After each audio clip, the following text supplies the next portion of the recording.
The moment I bought the lake, I knew it would ruffle some feathers. What I didn't expect was for the Homeowners Association of Willow Ridge Subdivision to show up at my gate 2 days later, led by a bleach blonde, overconfident woman wearing a sun hat big enough to block out the truth. Her name. Cheryl. Of course it was. I was out by the dock, checking the water line when I heard the unmistakable sound of entitled footsteps' heels snapping against the gravel like the HOA gods themselves had sent someone to bless me with nonsense. "You must be the new owner," Cheryl announced, arms crossed like she was posing for a mugshot. Behind her were 2 other HOA board members, one holding a clipboard, the other looking like he'd rather be anywhere else. "I am," I said, standing up. "Name's Adrian Zeller." "Well, Adrian," she said with a forced smile, "we're here to discuss public access. This lake is a shared amenity for our residents and we'll need to schedule maintenance and install signage." I blinked. "Public access?" "Yes," Cheryl chirped. "This lake borders the rear of Willow Ridge. It's always been considered part of the community. Our bylaws let me stop you right there," I said, walking over to my truck. I opened the glove box and pulled out the copy of the deed still crisp from the county clerk's office. I handed it to her. "You might want to read that before you start installing signs on my land." She skimmed it, her smile fading faster than a popsicle in August. "This can't be right," she muttered. "There must be some mistake." "No mistake. I bought it from the previous owner fair and square. It's private property now.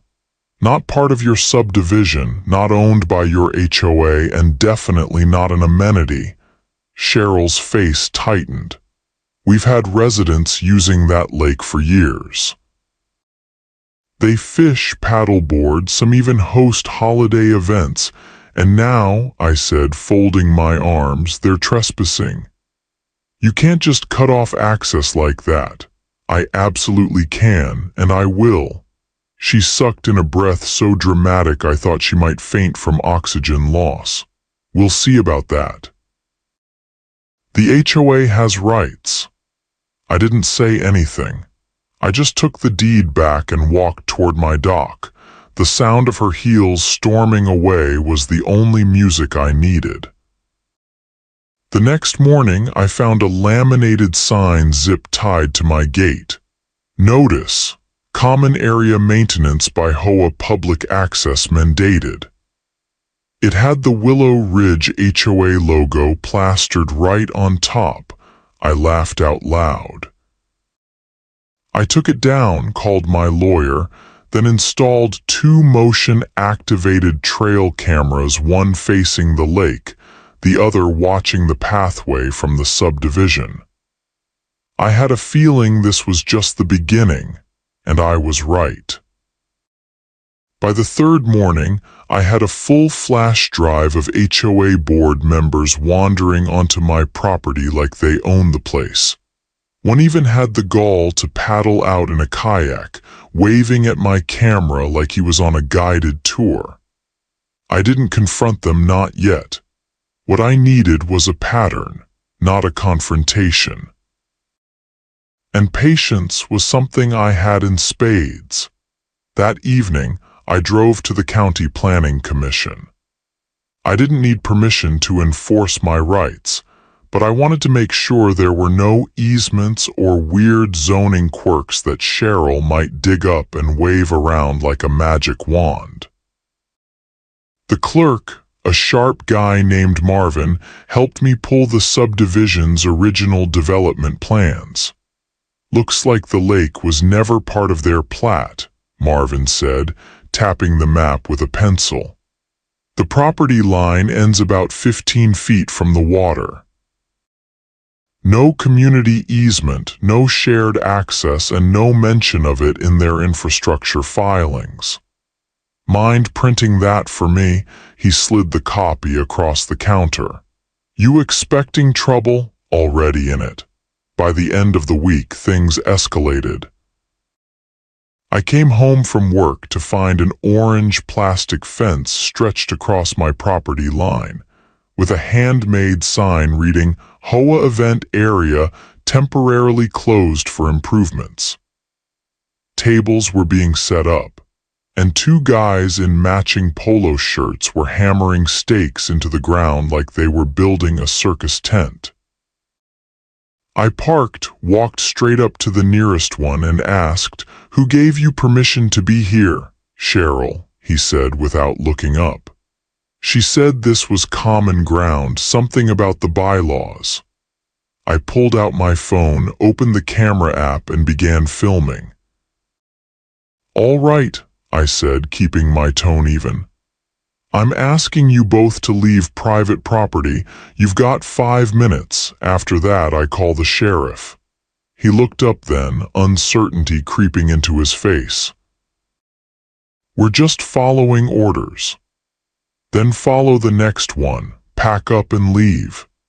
They hesitated, but when I started dialing, they scattered faster than leaves in a storm. I took video of everything: the sign, the fence, even the tire tracks leading back to the subdivision. That night, I emailed everything to my attorney and filed a trespassing report with the county sheriff. I wasn't bluffing anymore. Still, Cheryl wasn't the type to back down after a warning. She was the type who doubled down. 3 days later, I received a certified letter from the HOA.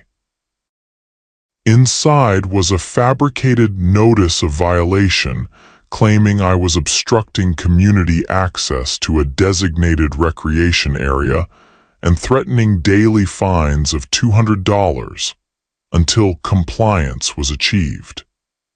It was printed on HOA letterhead and signed by all 5 board members.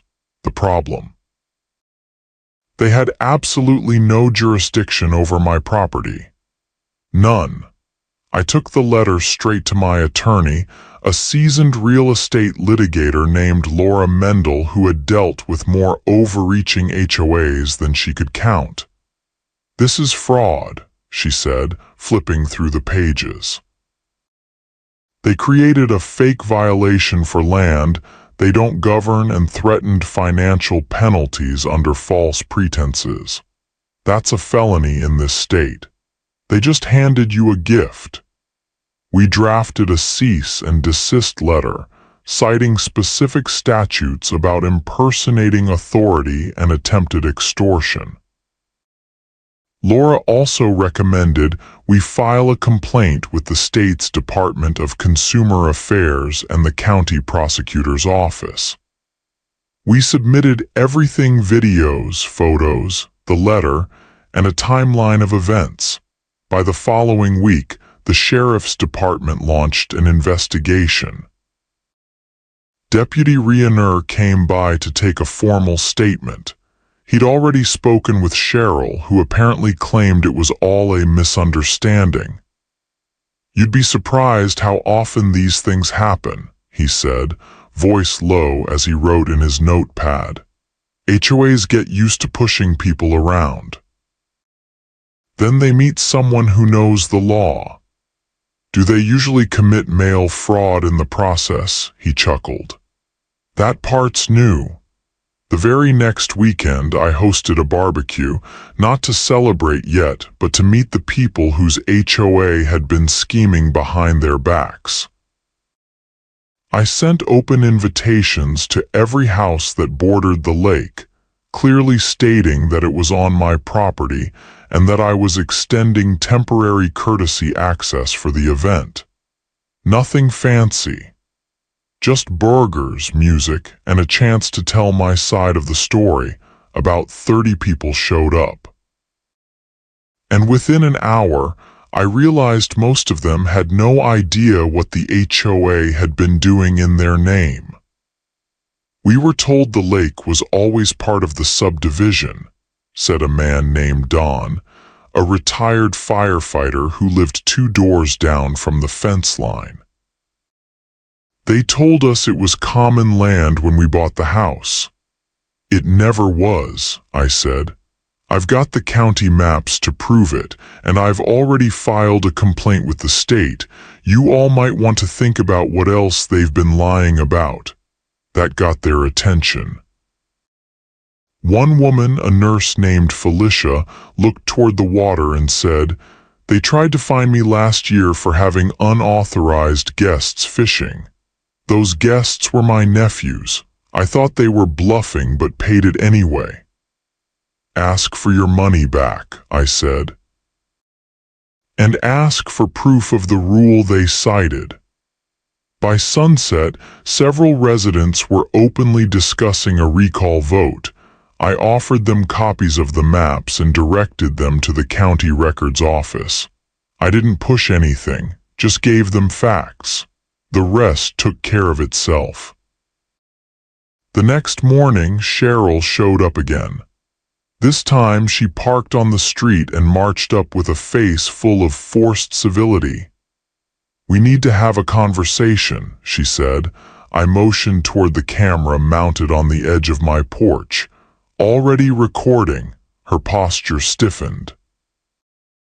"There's been a misunderstanding. The board didn't mean to imply ownership. We were just concerned about access." "Is that why you sent a fake violation notice with daily fines?" She looked away briefly.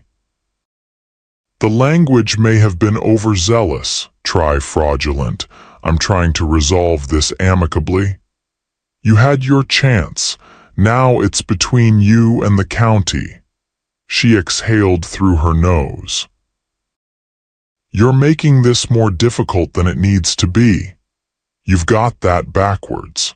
She left without another word. That afternoon, Deputy Rionner called with an update. The district attorney's office was reviewing the case. While criminal charges were still under consideration, a civil suit was now officially in motion. Laura filed the paperwork for defamation, trespass, and attempted extortion. The HOA would be served within the week. The fallout hit faster than I expected. 3 board members resigned within days of being served. Cheryl tried to rally support but found herself isolated. Turns out, the residents didn't appreciate being dragged into a legal mess over something they never authorized. A petition for a special election to dissolve the current board reached the required signatures in 48 hours. Still, I wasn't celebrating yet. Cheryl wasn't the type to walk away clean. And something told me she had one more card to play. I just hoped it wasn't as stupid as the last one. By the time the process server handed Cheryl the lawsuit in front of her manicured flower beds, word had already swept through Willow Ridge like a summer thunderstorm. Residents weren't just gossiping anymore, they were organizing. A recall vote was scheduled, and the HOA's legal budget, which had once been robust thanks to years of arbitrary fines, was now frozen pending an emergency audit. I stayed out of it publicly. Let the neighborhood handle their own reckoning. My part, at least for now, was proving ownership and protecting my land. But the deeper my attorney and I dug, the more rot we uncovered. Laura's paralegal found something odd while reviewing the HOA's financial filings entries, labeled environmental partnership dues, paid out quarterly to a shell company with no listed contact information. When she traced it back, it led to a PO.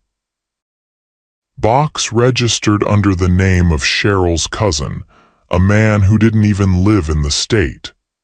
The payments totaled over $40,000 across the last 3 years. I took the file straight to Deputy Rionner. He didn't blink. "This is enough to move forward," he said, flipping through the bank transfer records. "If those funds were collected from residents under false pretenses, we're looking at wire fraud and embezzlement." He handed the documents to one of the detectives seated nearby. They'd already been quietly interviewing former board members, and one of them, Mark Langley, the guy with the clipboard who'd first come to my property, had flipped.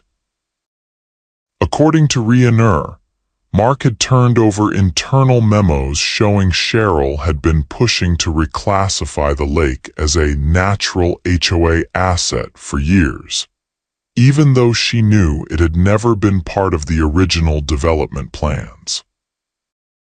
She tried to get the previous owner to sign a joint use agreement last year, but he refused, Rhiannon told me. That's why she never pushed this sooner.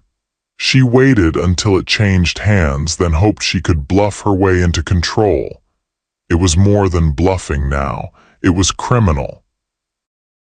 A week later, Cheryl was arrested for fraud, falsifying public documents, and misappropriation of HOA funds. The sheriff's office raided her home and the HOA office inside the clubhouse. Boxes of records were hauled out, and residents stood on their porches watching the scene unfold like it was a neighborhood parade. I stayed on my porch sipping coffee. 2 days after the arrest, I found a handwritten note slipped under my front gate. It wasn't signed, but I recognized the penmanship from the fake violation letter, the same loopy, aggressive script Cheryl had used when she tried to fine me for access obstruction.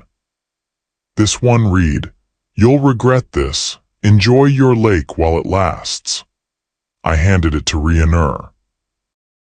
He took it without a word and added it to the growing case file. He didn't seem surprised. Apparently, Cheryl had left similar notes on the windshields of 2 former board members who refused to back her plays. Meanwhile, the special election to replace the HOA board moved forward. Dawn, the retired firefighter, and Felicia, the nurse, were both on the candidate list. They weren't running on promises, they were running on facts. Their campaign flyers included copies of the original subdivision plats, photos of the fake signage, and a one-line slogan, "We live here. We deserve better." The election turnout shattered previous records. Cheryl's remaining allies barely mustered a dozen votes between them. By the end of the day, the board was flipped, the bylaws were under review, and the new leadership voted unanimously to audit every financial decision made in the last 5 years. But just when I thought the storm had passed, the weather turned. Late one night, I was reviewing the latest drone footage of my property. I'd started flying a small drone twice a week, mostly to keep an eye on shoreline erosion and to track any uninvited guests. What I saw made my stomach drop. A section of the tree line near the northern edge of the lake, about 20 feet into my property, had been cleared. Not just trimmed, bulldozed. Several mature oaks gone, replaced by a rough gravel path leading directly from the subdivision's walking trail to my shoreline. I grabbed a flashlight and hiked out there. Sure enough, fresh tire tracks, a wheelbarrow, a pile of landscaping bricks half buried under a tarp. Someone had started building a patio. The next morning, I filed a police report and had Laura draft an emergency injunction. The new board was cooperative. They hadn't authorized any work, and after some internal calls, it became clear that none of the contractors hired by the HOA had done it. That left one possibility: Cheryl. She may have been awaiting trial, but she still had keys to a lot of things, including the HOA's old landscaping storage shed. Sure enough, when the sheriff's office got a warrant to search it, they found invoices for rented equipment under a forged name. The address listed, the same PO. Box linked to the fake environmental nonprofit. It was a desperate move. A last attempt to create established use before her legal fate was sealed, but it backfired spectacularly. The new charges stacked higher: destruction of protected woodland, trespassing with intent to alter private property, and attempted land conversion through force of use. I had to secure the area with fencing and hired a surveyor to restake the line. But the real victory came when Felicia handed me a letter signed by every member of the newly elected HOA board. It stated, in clear legal terms, that Willow Ridge Subdivision recognized the lake as private property, disavowed all previous attempts to claim it, and vowed not to contest its ownership in any future proceedings. It was notarized, filed with the county, and included in the state's case against Cheryl as evidence that her actions were not sanctioned by the community. I framed it in my office. The lake, once treated like a convenience by people who never owned it, had become a symbol of something larger, a reminder that power doesn't come from a title or a clipboard. It comes from truth, proof, and the refusal to be bullied. A month later, Cheryl accepted a plea deal. No trial. No press conference. Just a quiet sentencing in a small courtroom. She got 5 years probation, restitution payments to the HOA, and a lifetime ban from serving on any board incorporated under state HOA law. The community didn't celebrate. They rebuilt. The walking trail was rerouted, the falsified fines were refunded, and a new transparency portal was launched so every resident could see where their dues were going. Don and Felicia kept their promises not through grand speeches, but by showing up, listening, and doing the work. As for me, I built a small boathouse on the north end of the lake. Nothing fancy. Just enough space for a canoe and a quiet chair by the window. A place to sit with a cup of black coffee and watch the water move the way it always had, unbothered, unclaimed, and absolutely mine. The lake was quiet again. No uninvited guests, no plastic fences or bogus notices. Just the sound of cicadas humming in the trees and the occasional splash of bass breaking the surface. But even with Cheryl gone and the new board in place, I couldn't shake the feeling that something unfinished still lingered beneath it all. I wasn't wrong. 2 months after the new board took over, Felicia called me one evening. She'd been going through archived HOA records, documents the old board had stuffed in a locked cabinet that no one had touched for years. There was a file labeled Auxiliary Projects, and inside it were receipts, contractor logs, and inspection summaries that didn't match any known community upgrades. One item caught her attention: a payment for soil remediation along the northern tree line on my land, dated a full year before I bought the property. It had been signed off using my lake's parcel number. I met her at the new board's office the next day. It was a modest space now, no more luxury coffee machines or leased subs. Just folding chairs, paperwork, and people trying to clean up years of deception. Felicia handed me the file. They used your parcel number to apply for state conservation funds, she said. This was before you bought the property, but they didn't own the land then either. The original owner never signed anything. The grant application had been submitted under the name of the Willow Ridge Environmental Committee, a subentity that didn't legally exist. It had received nearly $30,000 in state funds for shoreline conservation, and the paperwork had been processed using a forged signature from a man who, according to the county's death records, had died 2 years prior. I took the file straight to Laura. Her face darkened as she read through the pages. "This goes beyond HOA misconduct," she said, pulling out her tablet. "This is grant fraud, identity falsification, and misuse of public funds. And if they used a dead man's signature, we're looking at felony charges that could go federal." By the end of the week, the State Department of Natural Resources had launched an investigation. A forensic handwriting analyst confirmed the signature had been forged.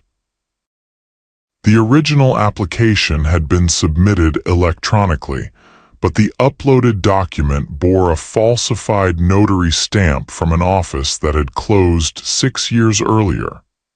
The state issued subpoenas for all HOA financials dating back 7 years. The new board cooperated fully. They even hired an independent auditor to help untangle what Cheryl and her allies had buried. The deeper they looked, the worse it got. Turns out the environmental partnership dues weren't just going to a shell company.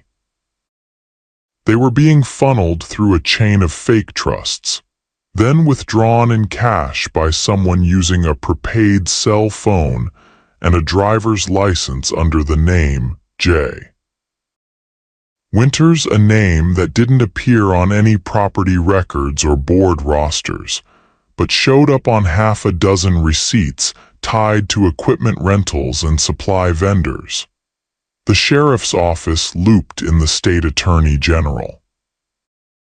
The AG's office sent a special investigator, a sharp-eyed woman named Dana, who used to handle organized fraud cases.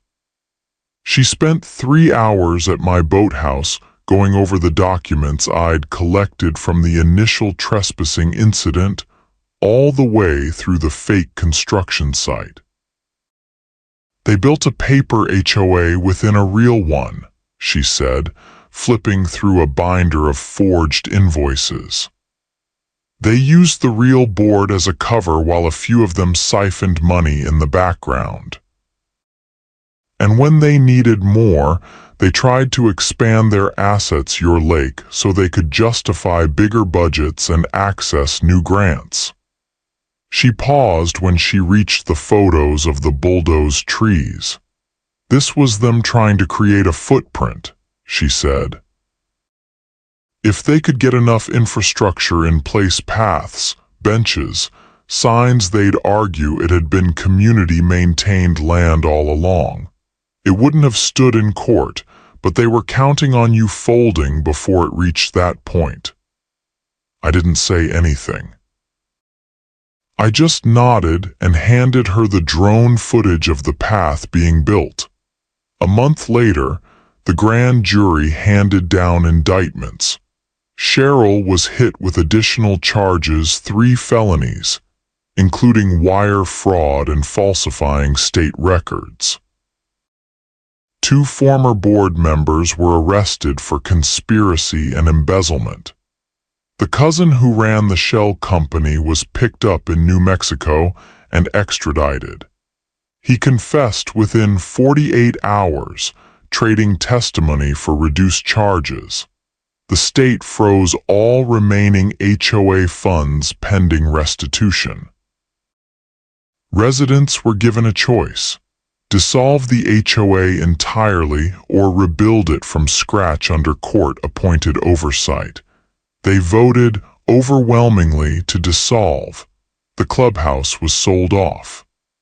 The common areas were deeded back to the city under a maintenance sharing program.